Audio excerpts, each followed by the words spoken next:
This is the Tribe Mastermind, where we talk business, purpose, and passion with your hosts, Jordan Muela and Steve Welty. If you're ready to shift into a bigger future, then this is the show for you. So plug in, buckle up, and get ready to be. Here we go. Jumping in again. I've been excited and kind of amped up this morning, waiting to jump on with you, my man. How you feeling? Good, man. You're pumping me up. I'm feeling great, man. I just came off of a all day kind of planning meeting with JG, the coach, and Rita. Nice. And he had his kind of assistant coach Tanya there, and man, just a full day of kind of like idea generation and hashing out some stuff with Tribe, Good Life, music. Man, can't wait to debrief with you, brah. I like it. It's always good to create some space and go deep. I don't know why I have this tendency to resist that. I want to be busy, but when I step back and make the time, big things happen. So kick it off, man. Give me the down low. Dude, so exactly what you just said. You said, what did you just say? You just said basically sometimes you resist the space because you feel like you need to be more productive. I need to do things. Do things, right? Check this out, Jordan. What if the things you look at as distractions are actually the things to grow your business faster? Slowing down to speed up? Is that what we're talking about? I don't know. What does it mean to you? To me, I mean, I'm interested to hear your take on it, but that's kind of like, in a sentence, what my journey's been about the last 3-4 years is, and creating space is a big part of that. Like, creating space seems like a distraction, right? Spending time with the wife and the kids seems like a distraction from growing your business. Exercise Seems like a distraction. Personal development, coaching. Coaching. I mean, coaching could, like working on the human side of you could be seen as that. Even like leadership, like working on who you are as a leader. I think our default is like, okay, podcasts, learn tactics, strategy, lead funnel, all of this stuff, Podio, Podio, you're killing me. Pay-per click. Yeah. And I'm not trashing that stuff. We need that stuff. But I think the huge uncovered, behemoth of value is actually in the stuff that a lot of us push to the side as just kind of being like meh, or like a necessary evil or a distraction. What if we triple down on those things? So that's like the case I'm setting out to make, I like it. So leadership is the one that really resonates with me, because leadership is the one where having a variety of business partners and people that I work with, some folks embrace it, some folks are resistant. But when there is resistance, and I've been resistant in the past, it's along the lines of the underlying idea behind the pushback is basically, I already know what I need to do. I just need to do it. But there's a failure to connect the past from the future. Like, does the past and do my results demonstrate that I already know what I need to do and I just need to do it? Or does the past not correlate with the future that I want, therefore demonstrating that I don't know what I need to do and I need a new strategy, need a new plan, need a shift? Yeah. I mean, if you fall in the boat of, I know what I need to do, I just need to do it. It's like, well, great, execute. What's the problem? I think one of my currently things I'm going through is I'm going to do like an information fast, because I feel like I'm taking in, like, it's like just time to execute on some stuff. I think I know enough. Like, I'm not saying I'm never going to read a book again or listen to a podcast, but it's like, I just maybe need a little bit of fast, a little bit of time away from conferences, from books, from podcasts. I don't know, couple weeks, couple months. I don't know, but year. I don't know, but I think I have enough stuff to work on. You know what I mean? And I know enough. And when you bring up leadership, the thing that really is going to take that at least took me to the next level over the last few years was like not the stuff I implemented necessarily. It was who I became as a person.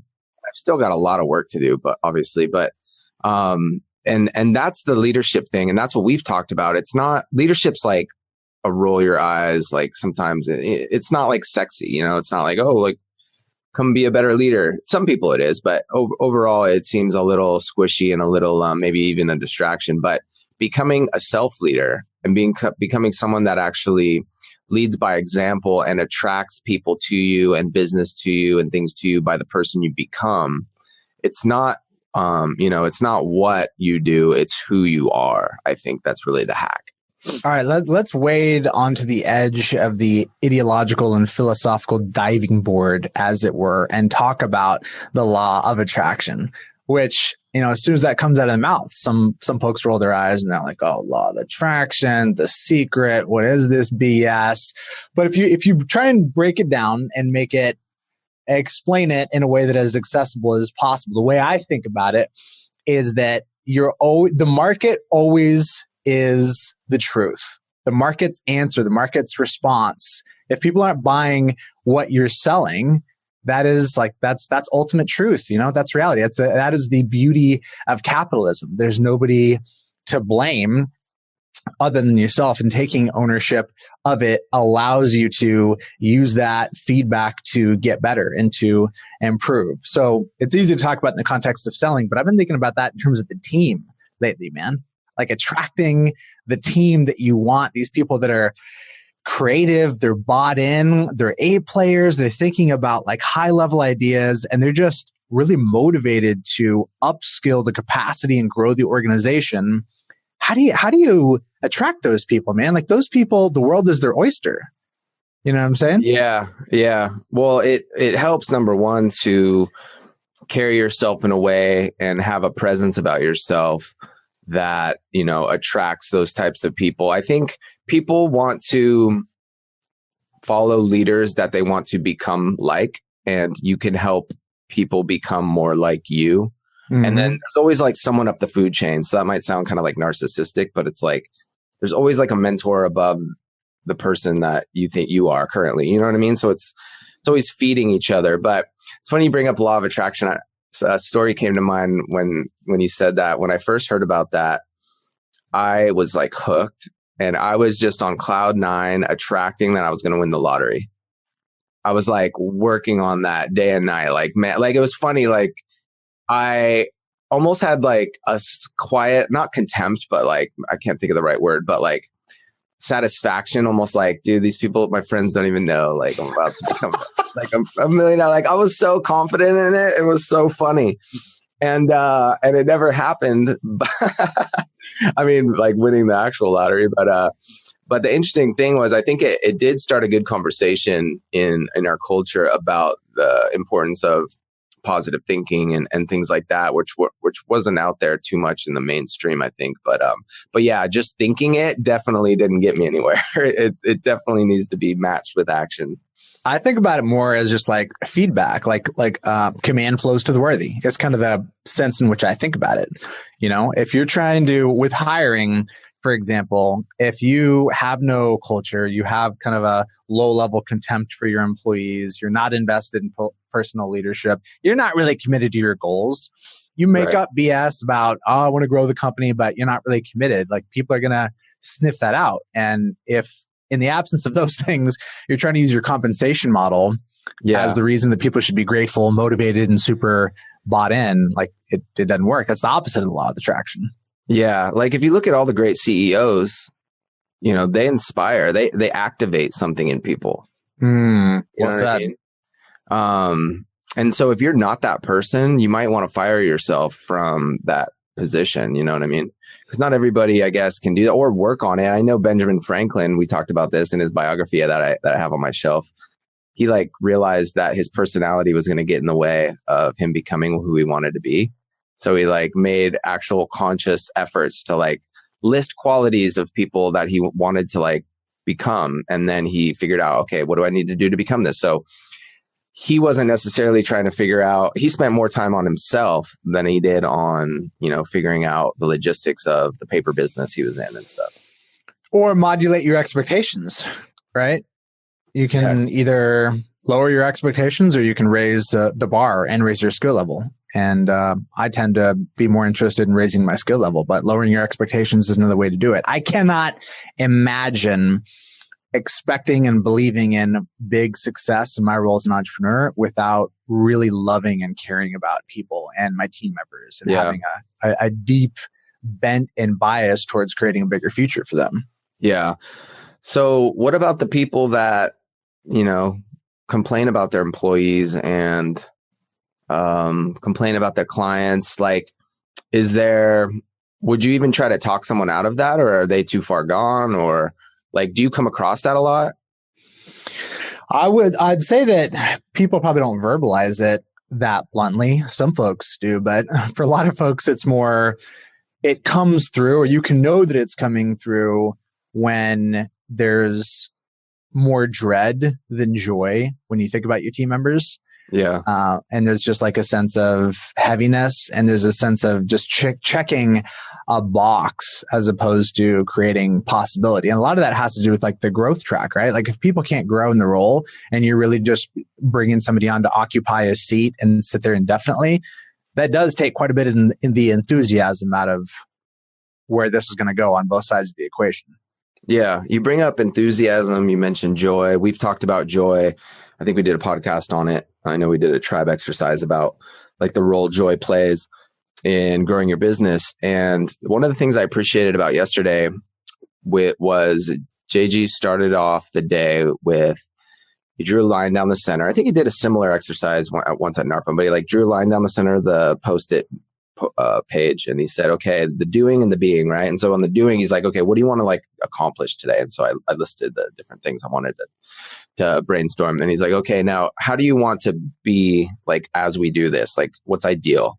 Like, how do you want to feel? And I was like, okay, I want to feel chill. I want to like feel productive. I want it to be like funny, inspiring. So he listed all these things, and he's like, okay, cool. He's like, so if we ever today like stop feeling these things, then let's just call a timeout and take a break. You know what I mean? Because, and it was really interesting because I know I'm guilty of it too. Like you work through the stress, you work through the anger, you work through like these like negative states just to like crank and get it done. And yeah, I guess sometimes if you have to hit deadlines or something, but just the fact that like it's an actual choice how you show up in the world and how you feel and how you approach your work. And so if you have a choice, like one's not necessarily even better than the other. It's just like, which one do you think, would you rather be in? So that was just really cool. And we actually never came out of that like heightened state, luckily, but it's just something that I might blow past and see as kind of stupid, like my older self or my younger self. But like now I see like, it's actually a choice that can benefit not just me, but the people in the room, Well, what are the implications of equating work with drudgery? Like if you accept that premise that work is toil, what does that mean? It means it's going to be a long road to hoe. I mean, there's going to be less. I know you're going to have a harder time attracting a great team. Who wants to trudge through it with you? People. Yeah, I love my team because I can point to so many people that bring so many different, emotions to the table. And emotions are what sell these days, and emotions sell on teams, emotions sell in content, emotions sell in story. And so the being part of leadership, I think, is so important to do the things that you want to do, like attract the right type of team. Mm-hmm. I think that it was really deeply embedded in us, this Puritan work ethic of you do your time, and next thing you know, first 65 years of your life are over. Yeah. But so we talked also yesterday about this phase of business that was really cool and to conceptualize. And it's like the growth phase, the impact phase, and the legacy phase, and it's not a linear phase. Like, so like, let me break it down real quick. So growth is like, you're growing the business, you're putting in the time, you're hustling, you're testing things, you're head down, you're doing all these things, you're adding revenue. So like fee maxing, you're like putting these things in place. So I think sometimes we might be like straddling two different, phases. Like the next phase would be impact, where it's like, okay, I'm actually going to focus on the impact of my clients. And I think you've heard me talk a lot about, we've both talked a lot about that. And how that's like really firing me up now is like the impact on my team and the impact on my clients. And then kind of like a character trait of impact is like harmony. Like a character trait of growth would be like hustle, and then legacy is like a whole different thing. It's like, we know some people in Tribe, and that's what's great about Tribe is like, there's people, at least in the property management space, like in each kind of level. And there's not like growth is bad or anything, it's just like, there's people in legacy, there's people. So, and we can all learn from each other because it's all cyclical. It's not linear. Like for instance, we're doing the OBC LLC thing where we're trying to become our own biggest client.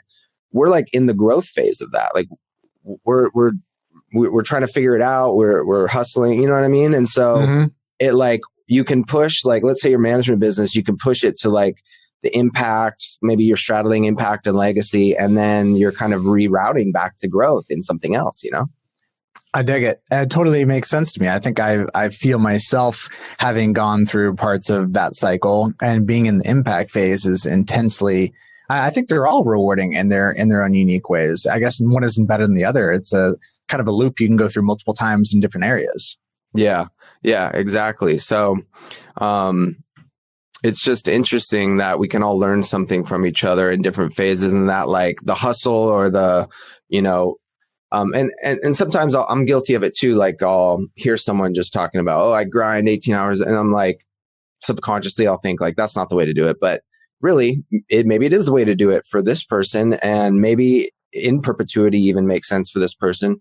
But maybe they're just in the growth phase of what they're trying to do. And in which case makes great sense. If that's how you want to do it, like, that's there's not a right or wrong. It's just different stages, Maybe it's not a grind. I mean, maybe that person enjoys it, the Gary Vee's of the world, etc. Right. I definitely go in and out of this place of looking for joy in my work and really enjoying it, and sometimes feeling some heaviness.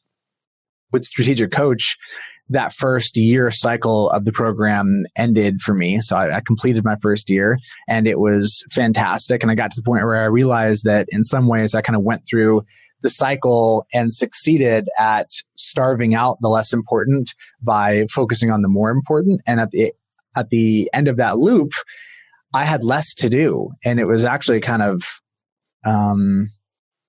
heavy to me because I had less to do, but I wasn't working less. And I wasn't committing to something new. So I was in this like middle limbo land. It was really kind of stressful to me. So I had to sit down and be like, hey, do I want to like back off a bit? Or if not, what's the next big thing? And so that's kind of where I'm at right now. It's just like getting really clear on what the next big thing is.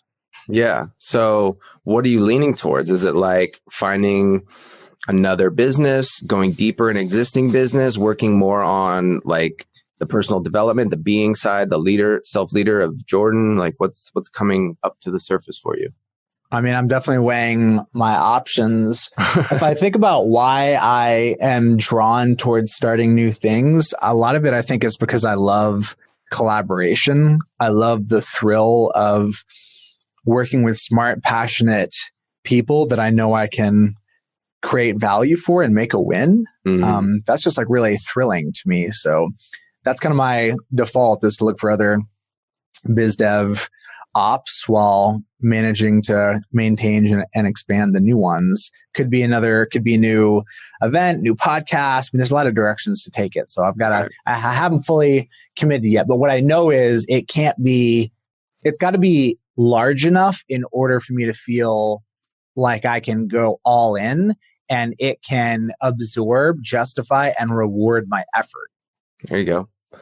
What we were talking about earlier, have you read Atomic Habits? By James Clear? I don't know. Is that the author? I believe so. No, I haven't read it, but I've heard great things about it. Oh yeah, that's funny. I'm so like, I can never remember authors of books, but it's funny whenever someone gives me a book, I'm like, just the title's fine. I'll Google it. but no, yeah, you're probably right. But I keep seeing it pop up. And I started it. It's got some good thoughts, but it talks about true behavior change is identity change. So, for instance, like the goal is not to read a book. The better goal is to become a reader. Like the most effective way to change your habits is not to focus on what you want to achieve, but who you want to become. And that comes back to like the leadership stuff, the self-leadership stuff and your state of being. And it aligns perfectly with all the stuff I've been reading and rereading with Eckhart Tolle that I'm so fascinated with, where he talks about, you know, your state of being is always primary. What you're doing is always secondary.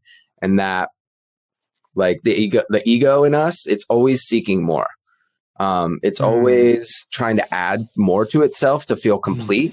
And that's why the ego is like preoccupied with the future because it only uses the present moment as like a means to an end. Like it's not anything in and of itself. So actually by giving and this ties back to law of attraction, by giving yourself full attention to this moment, there's you summons an intelligence far greater than the egoic mind, and it enters your life. I don't know exactly what that is. I can't break it down for you in an equation, but like that's something I truly believe, that there's this power, because most people, including me most of the time, are so preoccupied with the future, which actually doesn't exist, and the past, which actually doesn't exist. And we discount the present. But if you can actually just ground into the present with whatever you're doing and enjoy, not look at it as a means to an end, then you can harness this energy of the universe. That's like, because the universe exists, the plants, the animals, everyone's existing in the present moment, except for most humans on Earth, it seems. You know what I mean? I think this is part of the value of thinking about death, just dwelling on its inevitability and using that as a catalyst to appreciate the moment. It's such a head trip, man. Like I think about it when I put my little girl to bed and I tell her a story every night and then I sing her a song. And if I really think about that, I am so honored that she wants a song every night. Like that is like such a deep and profound honor that no business, no title can bestow upon me. And yet sometimes when I'm in that moment of singing the song, I'm like, oh, I gotta wrap this up. I'm tired, or I gotta go do something else. Like what's going to be on par with that? What task can I accomplish? What thing can I do that's going to be on par with singing a song to my 4-year-old? She likes me to hold her. So I'm like, I got this big 4-year-old and I'm still holding her. That's awesome. But yeah, man, you're so right. I think that's the value of thinking about concepts like the ego, which sounds abstract and heady and philosophical, but it's just another way of saying we have a dark side, we have a shadow, and it's worth acknowledging to have more awareness. Yeah. Did you ever get into, or have you ever read the Stoic stuff, like Stoicism? A little bit. I've read Epictetus. Okay. And a little bit of Seneca. Yeah, I know like Tim Ferriss is big into it. I know a lot of entrepreneurs especially are big into it. I read the Marcus Aurelius book. A lot of it I didn't really grasp onto, but I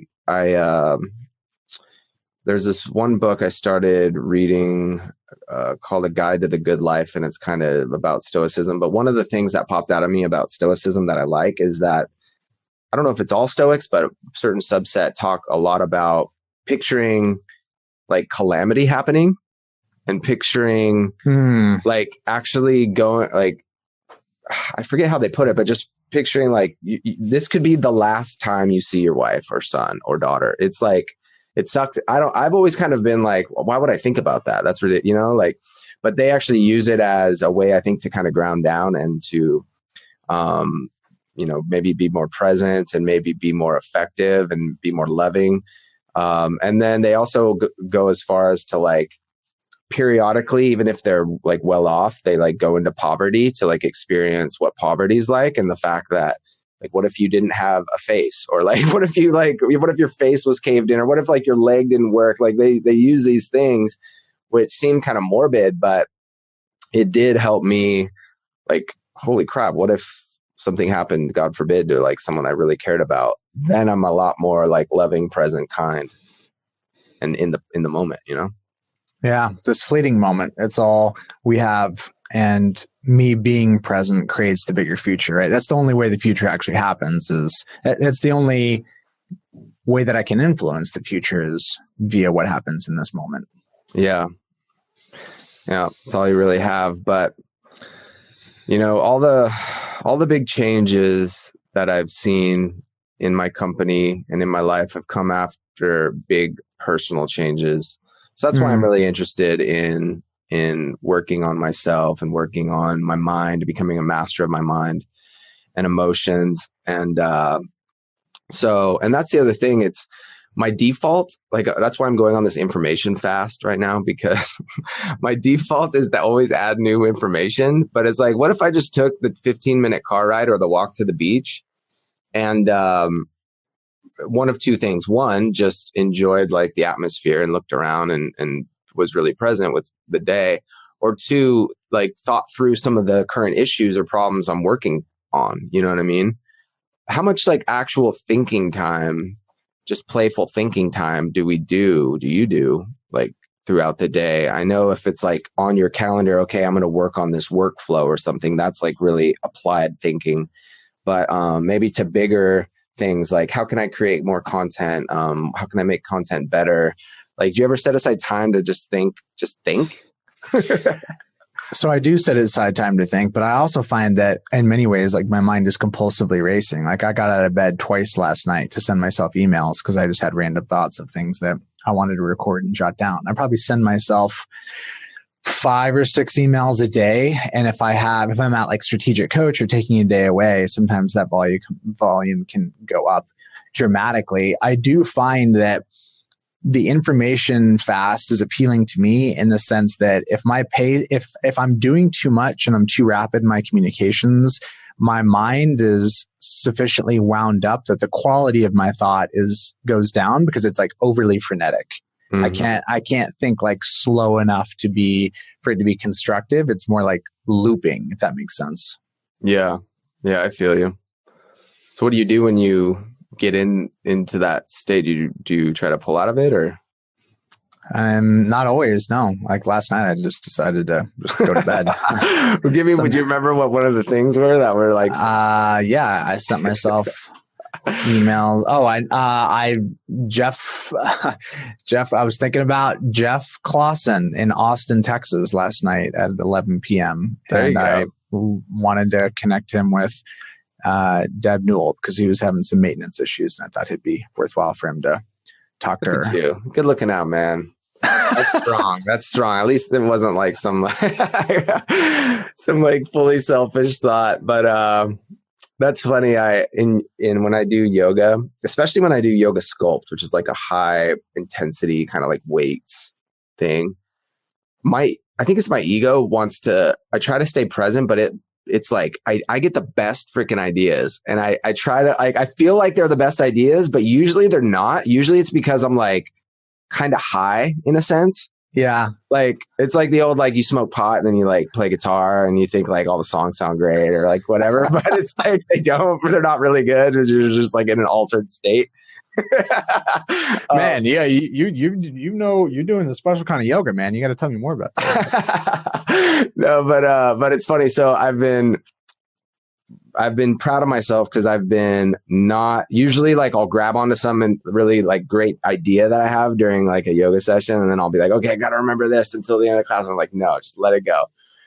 Just let it go. Because if it's meant to be at the end of the day, it'll come to me. But that's funny. That just came up for me when you said. Oh, I totally think that if it's meant to be, I overwhelm myself with ideas. I send myself so many emails that sometimes just clearing them out and putting them on my task list is heavy. Sometimes I just got to say hey, if have a abundance mindset. If it's good, it's going to come back to me. I don't need to save it. I would love to close with a quote that I read from Charles Bukowski last night that was really impactful. It was an offshoot of a note that he read. Charles Bukowski was a part-time writer that was challenged by a publisher to quit his job and to go full-time. He ended up doing so. And in this letter, he reflects back on what it was like working day in and day out at this job at the expense of feeding his gift and his craft, which he really was a master of. And I read another quote from him that just really inspired me after I read this letter. And the quote is this: if you're going to try, go all the way. Otherwise, don't even start. This could mean losing girlfriends, wives, relatives, and maybe even your mind. It could mean not eating for 3 or 4 days. It could mean freezing on a park bench. It could mean jail. It could mean derision. It could mean mockery or isolation. Isolation is a gift. All the others are a test of your endurance, of how much you really want to do it. And you'll do it despite rejection and the worst odds, and it will be better than anything else you can imagine. If you're going to try, go all the way. There is no other feeling like that. You will be alone with the gods, and the nights will flame with fire. You will ride life straight to perfect laughter. It's the only good fight there is. Man, love that. Whatever it is for you, dear listener, and I know what it is for me, Steve, you know what it is for you. If you just trust yourself and listen to yourself, whatever it is, go after it. Go all the way, man. There's no greater suffering I have experienced than going halfway, man. Like, nobody wins going halfway. So love it, man. Amen. Parting thought. All right, brother. Well, hey, have a good weekend. Did you enjoy this episode? Please share it with a friend and leave a review on iTunes. If you'd like to find out more about joining the tribe, go to tribemastermind.com to understand why the best and brightest mastermind with us.